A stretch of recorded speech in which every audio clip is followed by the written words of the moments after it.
Hi, and thanks for tuning into the video on this 2015 Ford Edge SEL. The SEL is a mid-trim level for Ford, but as you'll see soon, it can come with a lot of different options. The SEL trim does span the whole way from cloth with a really small screen in the middle, the whole way up through to what you're going to see here, which is a panoramic roof and some other odds and ends. Just keep that in mind when you are price shopping, that this is an SEL that is equipped better than a lot of the limiteds are. Just keep that in mind. Make sure you're comparing all the features that this vehicle has. So starting off up front, you do have the chrome accented Ford Edge grille. That is the new body style that was redesigned from 14 to 15. The 14s are the old body, the 15s are the new. Coming around the side, you do see a nice looking alloy rim. Looks to be about an 18-inch rim, I would say, mounted up with a Michelin Latitude tire that is nearly brand new. Continuing back, you do have the turn signals integrated into the front side of the mirror. It's a nice passive safety feature. Just another spot people can look and see where the car is turning. Good passive safety on that. Matching rim and Michelin Latitude tire there in the back. Do have all of your Ford Edge SEL and all-wheel drive badging in the back here. Down low in the lower bumper, you can see that there are 4 little spots out across here. Those are your rear parking sensors. Down below that, you can see you do have a dual chrome tipped exhaust coming out below the back bumper. Once again, matching rims and tires there again. This little green tip on the valve stem tells you that these tires have been nitrogen filled. Nitrogen is a bigger molecule that expands and contracts less than air, so your tire pressures will not fluctuate as much in the winter and summer as they do if they were just air filled. And there is no worry there. If they do happen to get low, you can just top them off with normal air. Normal air being 70 few odd percent nitrogen anyway. Does not hurt it to put normal air in on top of the nitrogen. So no worries there, just a nice bonus, but doesn't add any additional cost if you do have to top the air off. Here on the door, you can see that you have a proximity unlock button in addition to Ford keyless entry. If you come up here on the side here, it doesn't want to let me do it with the key in the car. There are buttons here. You can program your own code into this and it will work as any Ford keyless entry does and unlock the vehicle for you. In addition to that, though, if you have the fob in your pocket outside the car, it's not real thrilled with me right now because I'm looking, fobs are inside of it, and you put your thumb on this little set of lines here, it will unlock the door for you.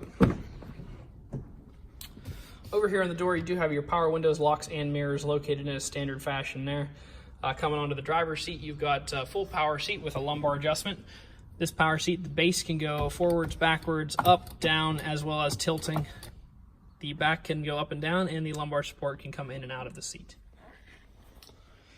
Before we go in, would like to point out the panoramic roof. Like I said, this is an SEL that is equipped like a Limited, or even better than some of the Limiteds are equipped. A lot of Limiteds you won't even see the roof in. This one does have the full panoramic roof.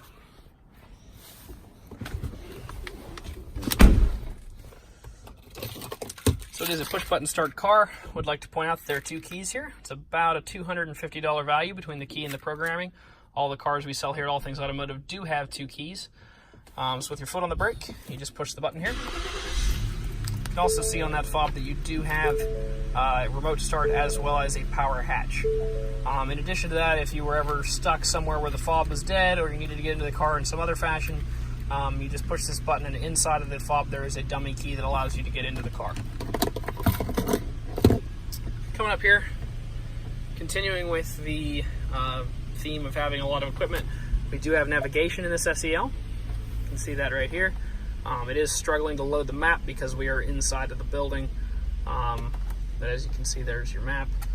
On the climate side of things, you do have dual zone climate control for both the driver and the passenger, as well as heated leather seats for both. And if you come down here, those controls are all duplicated down low. So what's down here is also up here. So whatever is easier for you when you're driving down the road, if you want to adjust your climate controls, you can either do that via the touchscreen or the physical buttons that are located down below. Radio controls here, that is a very similar story to that. We'll look up here at the touchscreen, you can see all of your tuning controls up here. Don't know that there's a volume adjustment on the touchscreen. The volume might just be in a physical button. But all of the other controls are duplicated in both the touchscreen and the physical buttons that you find here in your center tower.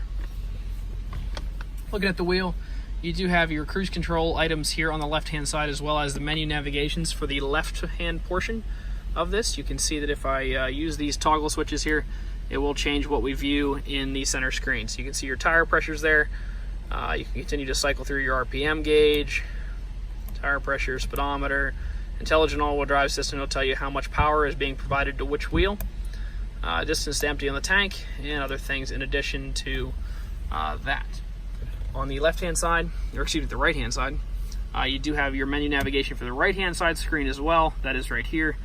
You can see your radio frequencies there. It can just tell you, we can toggle through the different presets we have. If we go like that. Down below you have another volume control. If it's more easier for you to use this volume control rather than a knob that's located over here, whichever allows you to drive in a safer manner is the idea behind having multiple inputs for these things. Whichever you prefer, you can use. So located inside of the glove box here is a locking glove compartment. You can see that key slot right there. It's currently not locked. Is another way we like to add value to the cars that we sell. So every car here is subject to a rigorous mechanical inspection. We check all the wearables. We check to make sure that things are operating as the manufacturer intended them to operate. In addition to that, we do a lot of different maintenance checks. So as you can see on this car, we did an oil change, replaced both the oil and the filter, as well as the engine air filter. Moving on to the right-hand side here, we did not have to replace the tires. The tires are 10-30 seconds in the front, 9-30 seconds in the rear. That is between 4 and 5 times the Pennsylvania state minimum of 2, so those did not need replaced. They're actually nearly new tires. Coming down here to the brake pads, you will see a pretty similar story. So we did a brake service. Means we took apart the caliper, cleaned all the gunk that might accumulate in there out of there, used caliper anti-seize in the places that are supposed to move, put everything back together, took a measurement. They are 13-30 seconds in the rear, 14-30 seconds in the front, which again is a significant multiple between 6 and 7 times the Pennsylvania state minimum of 2. Between the tires and the brake pads, I would say that you have 2 to 3 years of normal driving before you would have to address a wearable part issue for the brakes or the rotors. Obviously, oil is supposed to be done every 3,000 to 5,000 miles, so you will have to change your oil more frequently than that. Coming down here on the auto check, do have a pretty clean overall auto check. It is clean in terms of airbags and accidents. You can see no state title brands, no accidents, no airbags, no other damage. We'll go into specific events that are reported here in a second. No odometer issues, and there is some service information reported there I'm going to go over here in a second. AutoCheck did calculate that there are 2 owners. This is just an algorithm. The car may have had less, it may have had more. It calculates that based on registration information. I would say that in general it's fairly accurate. So let's flip through real quick and just see what those specific events that are reported are here. Excuse me for 1 second. It's the damage check. You can see once again all green checks on the damage check. Other brands and specific events. There we go.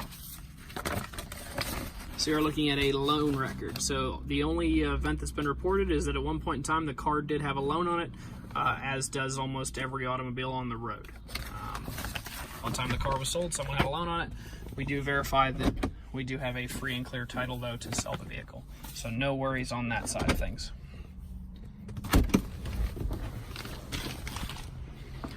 Overall, this is a pretty awesome little Edge here. It is an SEL, which gives you a very competitive price point with a high level of equipment. If you'd like to stop out, take this car for a test drive, you can see us at 21518 Great Cove Road in McConnellsburg.